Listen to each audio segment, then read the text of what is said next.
It's time for the Wrestling Observer Extra. I said one more time for old time's sake. With Dave Meltzer, right here on The Law. Live audio wrestling. And let's go. We're now smoking with the best. It's hour 2 here on The Law, and we start things off like we do every week, and that is headed to San Jose to speak with the editor of the Wrestling Observer newsletter, who not only was it a bad Tuesday, but it was a Wednesday when the story of the WWE brand split hit this week. Of course, Dave, a very, very busy week for you. Now, we've been talking about this the whole show. Brand split coming up July 19th, the draft on the 11th, separate writing crews, separate rosters. Anything more that we hadn't heard at this point from like Thursday on? I mean, like the only thing official, like I think that I talked about was that the SmackDown crew is going to do Monday Night House shows, so that both crews will be doing 4 shows a week, and that it looks like John Cena will be the star of SmackDown and Roman Reigns will be the star of Raw. And aside from that, everything's kind of up in the air. Wow. Do you expect to see them, or expect them to use this maybe as a way to introduce NXT guys, or are they so... I've got to think that just to make these rosters full, you're going to have to bring in a lot of guys from NXT, and there's a lot of guys ready, so... it's a good time. But aren't they worried, though, Dave? Because don't they want to keep NXT as almost a separate brand as well? Well, I mean, there's a balancing act, because you can't take everyone good from NXT or you'll kill NXT. Right. But there's a lot of guys in NXT that they need. They need a lot more talent to do 2 brands because, there's really not enough. I mean, look, there's barely enough to do a 3-hour Raw with quality guys now. If and now you're going to take half the guys away, you're going to have to replenish the rosters. And there's guys like Bobby Roode and Eric Young and people like that are that have been kind of held off that now will fit in. And there's a lot of talent out there, and they're going to need more NXT talent. They're going to need more talent. I mean, as far as looking at Ring of Honor guys whose contracts are up, or TNA guys whose contracts are up. I mean, there's all of that they're going to have to be looking at now because they need more talent. What is the current feeling on the reintroduction of the World Championship? It's planned. They're planning each brand to have their own championship. Everything can change, but that's absolutely the plan right now. Now, have you heard any details on how they're going to get there? Last time it was just given to Triple H. That's terrible. Yeah, I don't know exactly, but I know that they have a plan, and it's not a handoff. Oh, so thank goodness! It'll either be a tournament or I presume a tournament. With whoever's on the SmackDown roster. I don't know that, but I know it's not going to be handed to Triple H or handed to John Cena. And that brings up a good point, Dave. Like, how much do you think they will learn from the past mistakes of the first brand split? Because they have to, because if they don't, history will repeat itself. It was a failure. Yeah, you have to learn. Yeah, but we say that all the time, Dave, about stuff. I know. I mean, it's not doomed to failure, but again, when we look at past history, the first time they did it, it was not a success. Mm-hmm. So and then, but this was partially forced on them too. You got to remember that. I mean, USA Network is not happy with the SmackDown numbers, and that's a key part of this story. Let's talk about the ripple effect here, and that is, we barely think about it now, but Impact airs on Tuesday nights from 9 till 11 on Pop TV. WWE is moving directly up against 1 hour of that, going 8 till 10. If you are Impact, what do you do in this situation? Get another night. I'll tell you what I do at first is I would move back an hour and go 10 to 12. And hope that it works. And if it doesn't work, then I would move days. But I would give it a try, because every time they move days, they lose audience. Mm-hmm.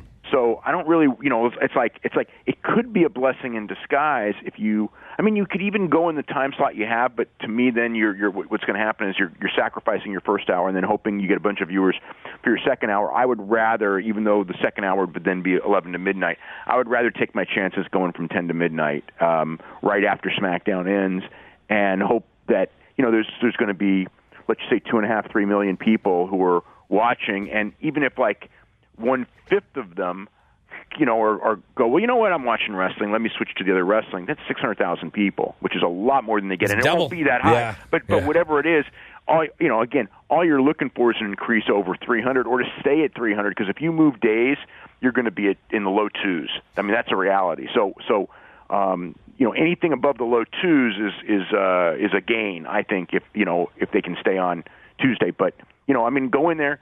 If you're above the low twos, then you stay. If you go to 150 or something, then you got to go. That's just how I would look at it. Just one more brand split question here. Is there a plan in place as of right now? Have you heard Shane and Stephanie obviously going to be a big part of this? Are they dividing off with one McMahon keeping control of each brand, or do we see general manager characters show up on? I don't know. Show? I think it's going to be one McMahon on each brand. Yeah, I think that seems to be the way they're going. Yeah. All right. Well, let's talk Money in the Bank then. We have 6 out of the 7 contestants, or wrestlers in this now: Owens, Zayn, Ambrose, Jericho, Del Rio. Do we know who number 7 is? I think it's Cena. Yeah. Because Cena's got to be in the main event on that show. Mm-hmm. We already know the championship match doesn't have Cena unless they make it a 3-way, which they won't. So, So. Unless, or they could do I suppose they could do a Cena and AJ Styles singles match and then throw somebody else in. But I think Cena makes the most sense.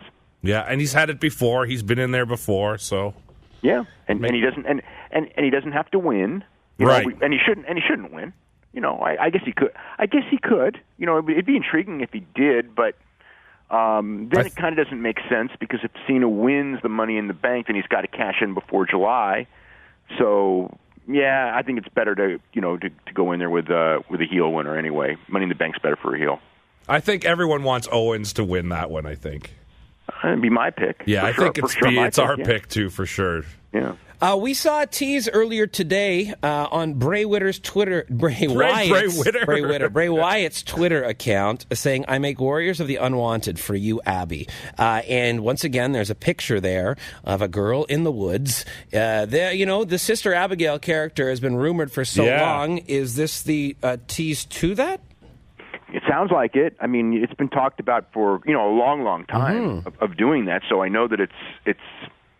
But it's one of those things where it's got to be the right person, and that's Mouth and I were just talking about that off the air. Who would it be? I'm looking at developmental and any talent in NXT and such, and who would it be? I don't really see you would anyone. You would want someone from NXT. There's. It depends on what you want. Do you want someone who's an athlete? Do you just want someone who's a character? It's a character piece. I feel as though, like someone, like the Rosemary character of TNA. Right. Like she plays that part very well. There's Daria and Sarah Lee, who's probably not ready. There's Alexa Bliss, who that is probably is ready, and one of the people that they would want to bring up maybe. I'm trying to think who else. Alexa Bliss is a Wyatt. That just seems like I don't know about that. That sounds weird. She's so attractive. It could work actually. They'd really have to do some makeup work with her, that's for sure, because she is very attractive. Dave, Adam Rose is no longer with the WWE. Conveniently, it was posed that he asked for his release this week.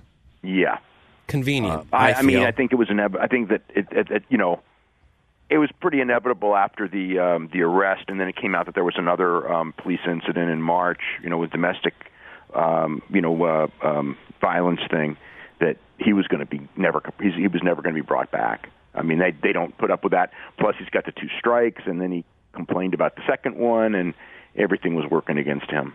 And what about Ryback, Dave? I mean, it sounds like they've just sent him home, and are they going to have him sit out his contract, or sit out his contract, or they could release him, one or the other, and neither would surprise me. But as I can't say right now because I don't know if something's happened in the last couple of days.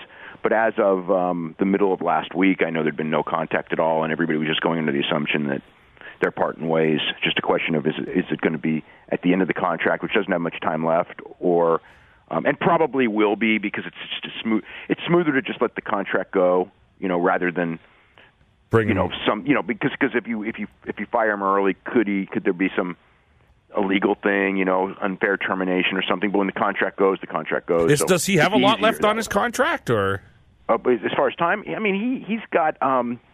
I don't know the exact time frame, but it's like a month or two left. Oh, okay, so it's not a lot. Much. Right. Because the whole big fight came because his contract was running out, and they were negotiating a new deal, and they were just very, very far apart. And him and Vince had a talk, and they were just hundreds of thousands of dollars apart on a price. And then also he had his ideas of what he wanted, which you probably read. Yes. And Vince wasn't going to go for any of that. No. And there were other demands that he made that Vince was never going to go for. Yeah. So he was.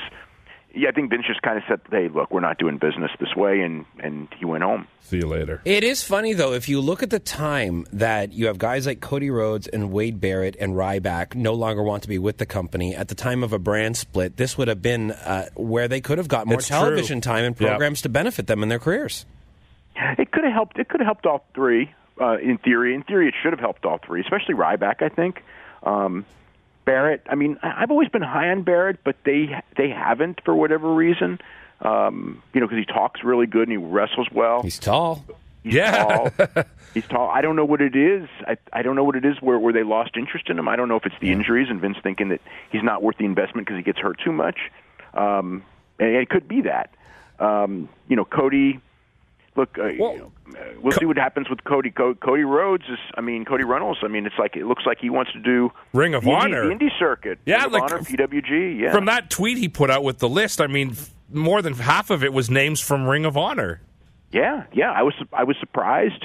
I think that I sense, again, I'm not knowing him, I sense that he's got a lot of Drew Galloway in him, in the sense, like some people when they leave, they just feel they're above it, they're WWE stars. And then some people, just want to go out there and prove that WWE screwed up. Right. Ethan Carter, of course, but he was not a big name. But with Galloway, Galloway just wanted to go out there and show that he could be a main eventer and a star, and he did. And I think Cody Runnels is trying to forge the same path, and we'll see if he can make it work. Right, interesting. I did like the development this week. Eden Styles has also been released from her WWE contract and seems like she has something else on the go. So you can tell that these two basically talked about it and found a time that was good for both of them to leave the company. Yeah, very much so. It makes total sense. And one other quick thing, too, Dave, before we wrap. The Best of the Super Juniors tournament going on in New Japan right now. The match with Ricochet and Will Ospreay causing a lot of talk online. Some people totally loving it. Other people like Vader not liking it all. I wanted to get your thoughts. Personally, myself, for that style of what they do, I thought it was a pretty awesome match. I thought the match was phenomenal. The thing is, it's just weird to me reading the negativity on it, because it's like, I can get, like, everyone has things that they like and don't like, and all that. So, it's not saying like, oh, my opinion is this, so you should like it. Yeah, everyone's got a right to like or dislike it, so that's no big deal. But to me, watching it, I mean, the thing is, did it get over with the crowd? Yes. And was it in a bad position to get over? It's two foreigners in the main event in Japan after a bunch of good matches. It's not like, who are not main eventers usually. They're mid-card guys put in the main event. Yeah. So it's not like it's not like they have this big grudge that people were waiting for or anything like that. So they had everything working against them, and they made it work. Yeah, that's to me, that's the be all and end all. Yeah. Did it work? The crowd loved the match. They were chanting. They were chanting all those American lines. You never hear the people in Japan chant "This is awesome" and I've stuff never like heard that. "This is awesome" in Japan, except maybe. I'm trying to remember if they did that during the TNA pay-per-view there. Oh, where yeah? The crowd tried to pretend that they were Americans. But this one, and the holy shit, and this is awesome. Yeah. It was amazing. I thought it was quite a big match, and I'm sure a lot of people, when we get down to match of the year at the end of the year, they'll be picking that match. Yeah, I would be close on it. I mean, I don't know that I think it was the best match of the year, but I think that it was pretty damn close. Yeah, I'll say that.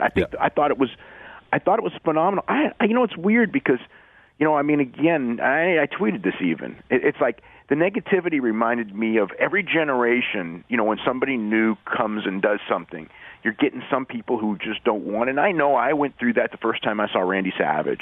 And, it's like, and he's doing all these crazy, this is flying off the top rope with the elbow, and it was so much more impressive than anyone I'd ever seen. Yep. And it was almost like you're just going like, this can't be real. You know what I mean? But you know what? It really was just great. The first time, you probably remember, Dan, the first time you ever saw All Japan Women. Right. It's like it wasn't anything you'd ever seen before. Yeah. It was much better. So do you go in there and just go, I don't like it because it's new, or do you go like, oh my God, we're seeing the future? Right. And this match was the future. Yeah. I mean, I'm not saying every match in the future will be like this because it won't, but the future of the junior heavyweight and heavyweight division is a different style anyway. That's right. Dave, we got to say goodbye for this week. I could ask you what's coming up in the Observer, but clearly it's going to be whatever happens on Tuesday and or Wednesday this week. Those are the days. As well as recapping Raw and such. Any other big stories that you've just gone ahead and written? No, I've got like almost nothing written as far as like I've got a story on WWE injuries and everything like that I wrote months ago that I'm waiting for a slow week. So there you go. I thought I was going to put it in last week, and then all of a sudden it wasn't a slow week. No, it was not. Well, maybe it'll find its way in there this week. But it's WrestlingObserver.com is where our fans can find you, and we'll talk to you next week at this same time. Okay, have a great week. You too. Dave Meltzer, WrestlingObserver.com.